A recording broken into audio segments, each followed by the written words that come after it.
La victoire de l'Argentine contre l'Autriche a laissé plusieurs enseignements importants. Ce n'était pas seulement une nouvelle victoire de l'équipe championne du monde, ni une performance de plus de Lionel Messi en Coupe du Monde. Ce fut une soirée avec des moments de contrôle, de tension, de supériorité argentine, mais aussi avec un détail très humain. Messi a manqué un pénalty qui aurait pu creuser encore davantage son avance sur Miroslav Klose au classement historique des buteurs de la Coupe du Monde. L'Argentine a gagné, a une nouvelle fois montré du caractère et a confirmé qu'elle reste une sélection très difficile à affronter. Mais une fois le match terminé, l'une des voix les plus attendues était justement celle de Klose.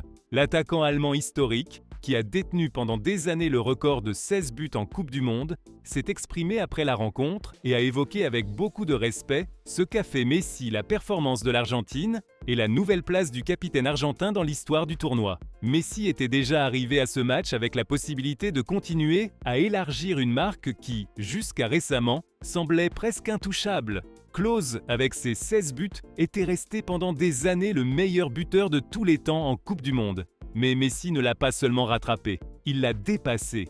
Et après le match contre l'Autriche, il s'est retrouvé 2 buts au-dessus de l'Allemand, comme nouveau meilleur buteur de tous les temps du tournoi. Même ainsi, l'histoire aurait pu être encore plus grande, parce que Messi a obtenu un penalty, l'une de ces occasions qu'il ne laisse normalement pas passer. Le stade se préparait à une nouvelle célébration argentine, à un nouveau chapitre du record, à un autre but qui lui aurait donné un avantage encore plus grand sur Klose. Mais cette fois, le destin a pris un autre tournant. Messi a frappé, a manqué, et pendant un instant, le match a laissé une image inhabituelle. Le meilleur joueur du monde peut aussi se tromper. Klose, loin d'utiliser ce penalty manqué comme une critique, l'a pris avec humour et même avec une certaine complicité footballistique. Quand j'ai vu le penalty, je me suis dit « Bon, maintenant il va s'éloigner encore d'un but de moi », aurait déclaré Klose en riant. Puis il l'a manqué. Et je me suis dit, au moins il m'a donné quelques minutes pour respirer. Mais la vérité, c'est que cela ne change rien. Messi m'a déjà dépassé. Il est 2 buts au-dessus de moi. Et s'il avait marqué ce penalty, l'écart aurait été encore plus grand. Avec lui, il y a toujours cette sensation qu'il peut marquer à tout moment. La phrase reflétait très bien le ton de l'Allemand. Il n'y avait pas d'agacement, pas d'orgueil blessé, pas de défense exagérée de son ancien record. Au contraire, Klose a parlé comme quelqu'un qui comprend parfaitement à quel point il est difficile de marquer des buts en Coupe du Monde et qui, pour cette même raison, valorise encore plus ce que Messi est en train d'accomplir. J'avais un tout petit espoir que Léo reste à 16 buts, aurait-il plaisanté. Mais c'était un espoir vraiment minime. En connaissant Messi et en sachant tous les matchs qu'il reste encore à jouer à l'Argentine, il était très improbable que cela arrive. Quand un joueur comme lui continue à rivaliser à ce niveau, les records sont toujours en danger. Le match contre l'Autriche a montré plusieurs facettes de l'Argentine.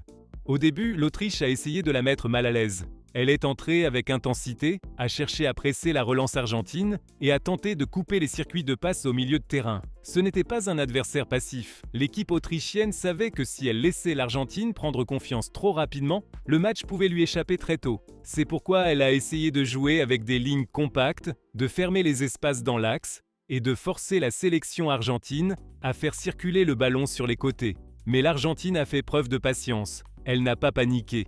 L'équipe de Lionel Scaloni a une nouvelle fois montré quelque chose qui est déjà devenu l'une de ses marques de fabrique. Elle sait gérer le rythme des matchs.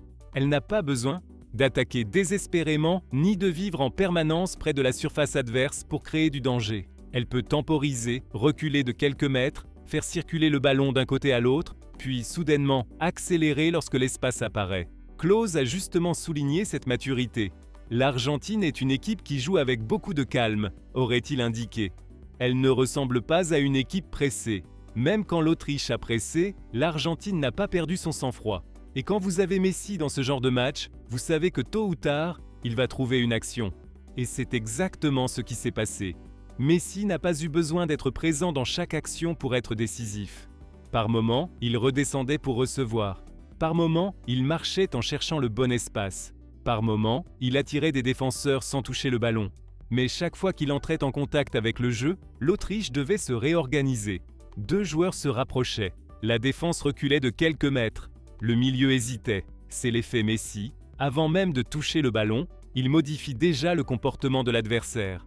Le penalty manqué fut, curieusement, l'un des moments les plus commentés de la soirée, parce que Messi transforme habituellement ce genre d'occasion. et parce que le contexte historique donnait un poids particulier à chacune de ses frappes. S'il avait marqué, il n'aurait pas seulement augmenté l'avance de l'Argentine dans le match, il se serait aussi éloigné d'un but supplémentaire de Klose au sommet du classement historique des buteurs. Il aurait été 3 buts au-dessus de l'Allemand, une marge encore plus impressionnante. Mais l'erreur n'a pas changé l'impression générale. Au contraire, elle a peut-être donné à la performance de Messi une dimension plus humaine. Il a manqué un penalty, oui, mais il a continué à jouer. Il a continué à demander le ballon. Il a continué à apparaître entre les lignes. Il a continué à guider l'Argentine.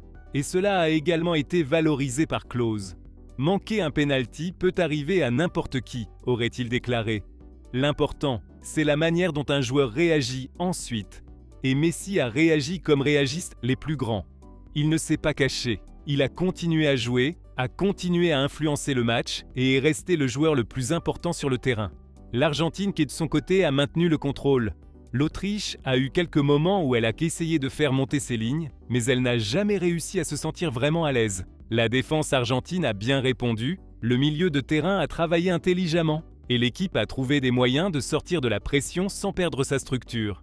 Ce ne fut pas une victoire construite uniquement sur le talent individuel, mais sur une idée collective très claire. Klose a également fait référence à cela. Pour lui, l'une des raisons pour lesquelles Messi peut continuer à briller, c'est parce que l'Argentine l'entoure de la bonne manière. Messi reste Messi, mais l'Argentine l'aide aussi beaucoup, aurait-il expliqué. L'équipe sait quand le chercher, quand le protéger et quand courir pour lui. Ce n'est pas une coïncidence. On voit qu'il y a un groupe très uni, avec une idée très travaillée. Cette association entre Messi et l'équipe est l'une des grandes forces de cette sélection. L'Argentine ne semble pas dépendre de lui de manière désespérée, mais en même temps, tout s'améliore lorsque le ballon passe par ses pieds. Il y a des joueurs qui courent, pressent et apportent de l'équilibre. Il y en a d'autres qui comprennent quand lui donner le ballon et quand occuper les espaces pour le libérer. Et Messi, avec son expérience, choisit de mieux en mieux les moments où intervenir. C'est pourquoi le record a une signification particulière. Messi n'a pas dépassé Klose uniquement en étant un buteur. Il l'a fait en étant bien plus que cela. Klose était un extraordinaire attaquant de surface, l'un des meilleurs finisseurs de l'histoire de la Coupe du Monde. Messi, en revanche, a construit son chemin depuis un autre endroit, en délivrant des passes décisives, en portant le jeu vers l'avant, en créant des occasions, en faisant la différence loin du but et aussi en concluant lorsque le match avait besoin de lui. Ce que fait Léo est différent, aurait reconnu Klose. Moi, j'étais un attaquant. Mon travail principal était de marquer des buts.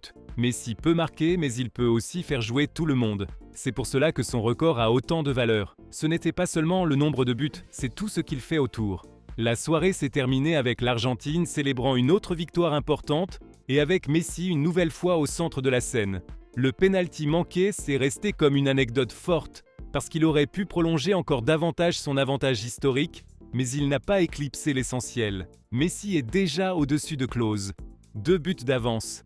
Et avec l'Argentine toujours en compétition. Klose a résumé cela avec un mélange d'humour et d'admiration. Je pouvais espérer qu'il reste à 16, mais je savais que c'était presque impossible, aurait-il déclaré. Messi trouve toujours un moyen. Même quand il manque un penalty, il reste capable de décider un match. C'est ce qui le rend si spécial. Pour l'Argentine, la victoire contre l'Autriche confirme que l'équipe reste solide. Pour Messi, la soirée ajoute un nouveau chapitre à une carrière qui semble ne pas avoir de plafond.